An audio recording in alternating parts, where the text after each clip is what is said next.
A gorilla broke out of his enclosure to find one specific girl. The reason is shocking. The night the alarm sounded, the air was thick with the heavy, humid promise of rain, carrying the sharp, electric scent of ozone and the damp, earthy aroma of crushed, wet leaves.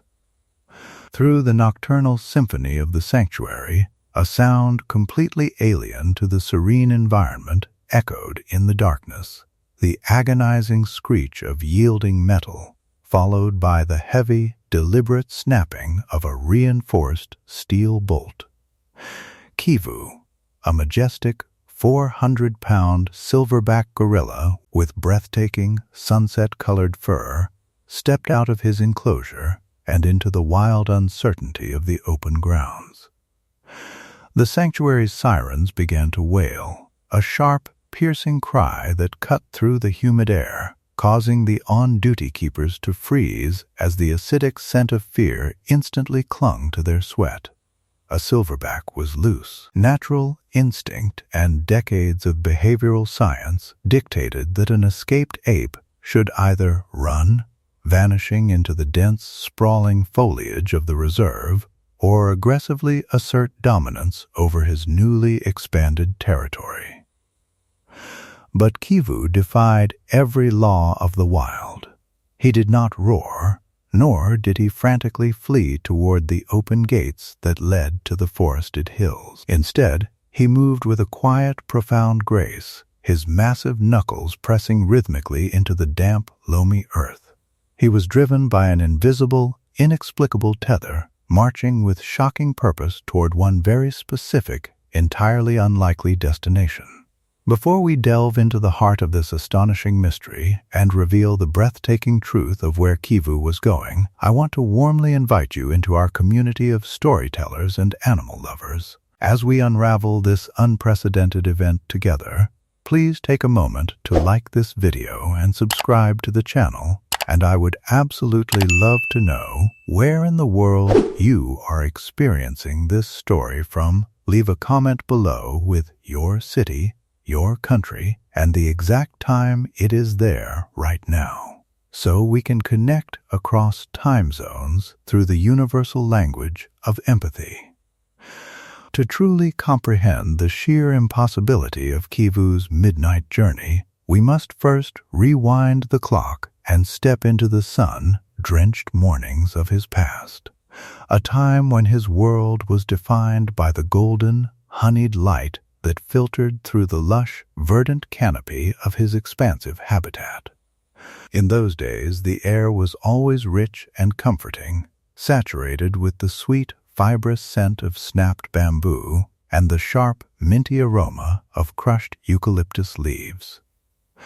This was Kivu's kingdom, but it was a kingdom he happily shared with one extraordinary human, a junior behavioral researcher named Elara.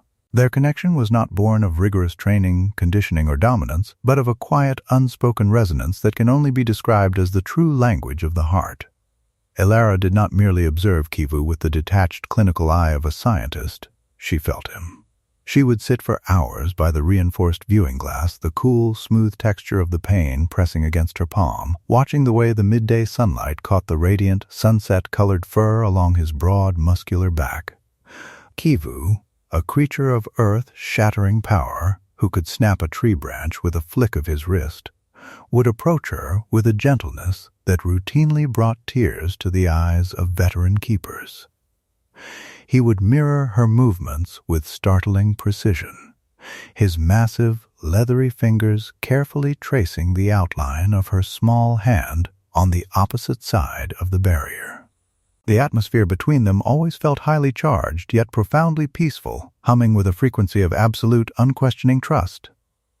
They shared an intimate world of sensory secrets, the rhythmic, rumbling purr vibrating deep in his chest when she hummed a specific, low lullaby, and the way he would gently tilt his massive head, his deep, expressive mahogany eyes locking onto hers, reading her emotional weather with far more accuracy than any human companion ever could. But the fragile, beautiful equilibrium of their shared world was suddenly shattered when a sweeping administrative restructuring forced Alara to immediately relocate to a distant conservation project.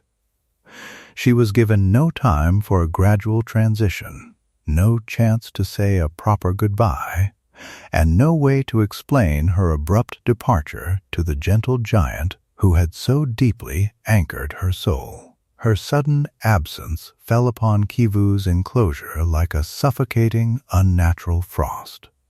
Almost overnight, the vibrant, dynamic energy of the magnificent silverback simply evaporated.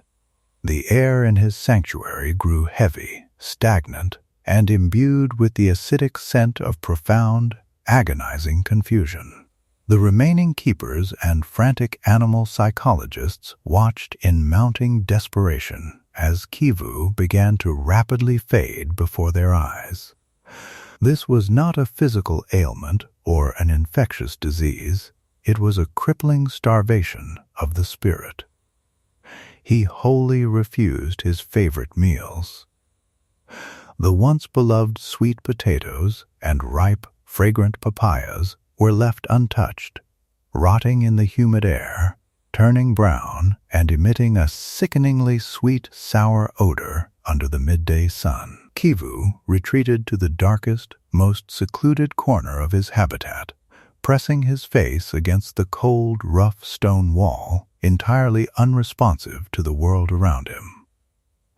The experts were baffled, caught in a downward spiral of helpless anxiety as they tried desperately to pull him back from the brink. They introduced entirely new enrichments, piped in dynamic recordings of jungle sounds, and offered him every conceivable comfort, but Kivu was entirely hollowed out by grief. His massive, awe-inspiring frame seemed to physically shrink, and his beautiful, sunset-colored fur lost its radiant luster, turning dull, dusty, and matted. The keepers whispered among themselves in the corridors, their voices laced with the bitter, metallic taste of defeat, realizing that they were losing him not to a failing body, but to a broken heart. They were bearing witness to a king willingly surrendering his crown to the crushing weight of sorrow, utterly powerless to stop his silent, emotional descent. Then came the night of the storm, the night the heavy, humid promise of rain finally broke over the sanctuary, and the impossible occurred. Kivu had found a microscopic weakness in the locking mechanism of a secondary transfer door, a tiny flaw in the steel that had gone entirely unnoticed by the maintenance staff, but one that his brilliant, sorrow-sharpened mind had quietly catalogued over weeks of idle despair. With a sudden, terrifying surge of adrenaline fueled by something far stronger than a mere desire for freedom, he bent the steel, stepping out into the muggy night. But Kivu did not break out to escape into the wild, nor to hunt for the food he had been refusing.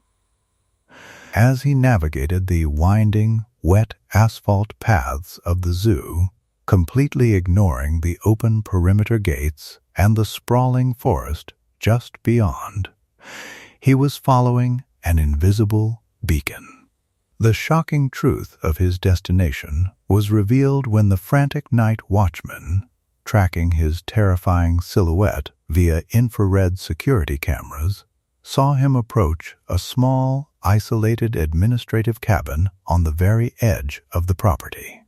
What the keepers did not know, what no one had thought to tell a grieving gorilla, was that Alara had quietly returned to the sanctuary that very evening. She had come back completely broken, having just suffered a devastating personal tragedy of her own, and had sequestered herself in that remote, dusty cabin, sobbing uncontrollably into her hands. The breathtaking revelation that struck the armed pursuit team dumb with awe was that Kivu had not smelled the approaching storm. He had smelled her. Amidst the overwhelming, chaotic odors of the massive zoo, cutting through the thick, wet air, he had caught the faint, indelible scent of vanilla and rain that always clung to Alara's skin. Even more miraculously, his incredibly sensitive ears had picked up the muffled, ragged frequency of her weeping through the walls. He had not broken out to flee his prison. He had broken out because his dearest friend was in agony, and his protective instinct, forged in the fires of an unspoken cross-species love, demanded that he traverse the dangerous human world to comfort her. The security team arrived in the rain with tranquilizer rifles drawn, their hearts hammering violently against their ribs, only to freeze in total disbelief at the scene unfolding before them in the soft, flickering amber glow of the cabin's porch light. Kivu was not rampaging, and he was not aggressive. He was sitting with immense, towering stillness before the flimsy wooden door. Slowly, he raised a massive, leather-padded hand and, with heartbreaking gentleness, tapped his knuckles against the wet wood. Inside the cabin, the frantic weeping instantly stopped. The door slowly creaked open, revealing Alara, her face pale, exhausted, and heavily streaked with tears. The moment their eyes met, the oppressive, acidic tension in the night air instantly dissolved, immediately replaced by a profound, washing sense of peace. Alara collapsed to her knees on the damp, rotting wooden planks of the porch. Kivu, this 400-pound apex primate capable of terrifying violence, simply leaned forward and gently enveloped her in his massive arms, delicately pulling her against his broad chest. She buried her face in his coarse, sunset-colored fur, inhaling the deeply familiar, earthy musk of him, her fingers gripping him as if he were the only solid thing left in a crumbling universe. In the golden, cinematic light of the doorway, surrounded by the silent, awestruck keepers who slowly lowered their weapons, the two engaged in a miraculous ritual of synchronized breathing. As Kivu took a deep, rumbling breath that expanded his massive ribcage, Alara's erratic, shuddering gasps slowed to seamlessly match his rhythm. In and out. In and out. The invisible weight that had been crushing both of their spirits for months was lifted, evaporating into the mist of the falling rain. It was a physical and emotional reconnection so powerful, so incredibly pure, that all the stress, grief, and despair seemed to wash away into the saturated earth below them. This extraordinary midnight event forces us to completely reevaluate everything we assume about the natural world and our place within it. Kivu's journey leaves behind a profound philosophical legacy, challenging the deeply rooted, arrogant human assumption that our species holds a monopoly on deep, empathetic love. It proves, with absolute, undeniable clarity, that animal intelligence is not merely a matter of mechanical survival, basic problem-solving, or instinctual drive. It is fundamentally intertwined with a breathtaking emotional depth that mirrors our own. Kivu demonstrated a literal sixth sense of love and intuition that allowed him to perceive the invisible vibrations of human sorrow across physical barriers, massive distances, and the boundaries of species. It teaches us that empathy is the true universal language of the universe, a silent, profound dialogue spoken through shared heartbeats, intuitive touch, and the desperate, beautiful need to comfort those we hold dear, regardless of the shapes our bodies happen to take. Kivu did not just save Alara from the suffocating depths of her despair that rainy night. He saved humanity from its own cynical underestimation of the animal soul. As the heavy rain finally began to fall in earnest, washing away the lingering pain of their long separation, Kivu and Alara sat together on that porch, two spirits forever intertwined by an unbreakable tether of boundless compassion. Their story stands as a humbling, magnificent reminder that we share this fragile planet with beings of immense emotional complexity. creatures entirely capable of acts of devotion that can shatter steel and defy all human logic. Thank you so much for joining us on this unforgettable journey into the profound depths of the animal heart. If this story touched your soul and reminded you of the beauty in the world, please hit that like button, subscribe to our channel, and share this video with someone who might need a reminder of the undeniable power of love today. Before you go, I want to ask you a question.